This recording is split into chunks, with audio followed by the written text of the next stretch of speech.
வணக்கம். என் பெயர் Prithviraj. Elizabeth Harrison எழுதின புத்தகம் தாந்தேவின் தரிசனம், தமிழாக்கம் தாமரை கண்ணன். அதாவது இந்த பாகத்தில் என்ன ஆகுதுன்னா, தாந்தேவும் விர்ச்சுலும் மலை ஏறி வந்துடுறாங்க கஷ்டப்பட்டு.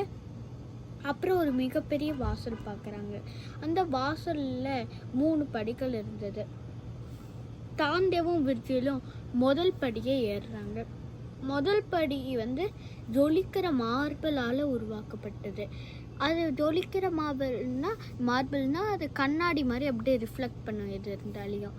அதனால அந்த படியில் விர்ச்சுலும் தாந்தேவும் அவங்க கெட்ட குணங்கள், அவங்க பாவங்கள் எல்லாம் பார்த்தாங்க. செகண்ட் படிக்கு பார்க்குறாங்க.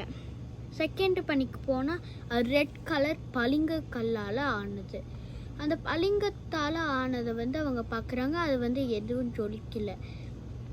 அது பிளாக் கலர் தான் இருக்குது. அவங்க ரெட் கலர் அடுத்தது தான் வரும். பிளாக் கலரும் ஜொலிக்கலை.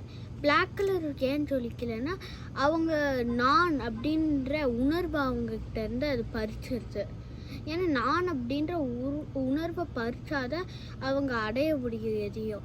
நான் அப்படின்னு யோசிக்கக்கூடாது, நம்ம அப்படின்னு யோசிக்கிறது தான் நல்லது.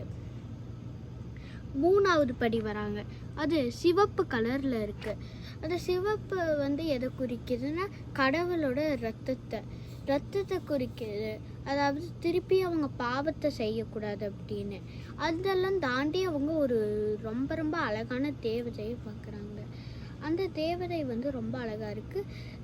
என்ன வேணும் அப்படின்னு அதை கேட்ட உடனே அவங்க இதை சொல்கிறாங்க, நாங்கள் இதை கடந்து தான் போகணும், இந்த மலையை தாண்டணும் நாங்கள் அப்படின்றாங்க. அது சொன்ன உடனே அவங்களும் விடுறாங்க. அதுக்கு முன்னாடி அவங்க தலையில் ஒரு 7 எழுத்துக்களை எழுதுகிறாங்க. தாந்தேக்கு அது என்னன்னு புரிஞ்சிருச்சு. அதுதான் நம்மளோட 7 குணங்கள் அப்படின்னு தெரிஞ்சுக்கிறான். அப்புறம் அவங்க அந்த வாசலுக்குள்ளே நுழையிறாங்க.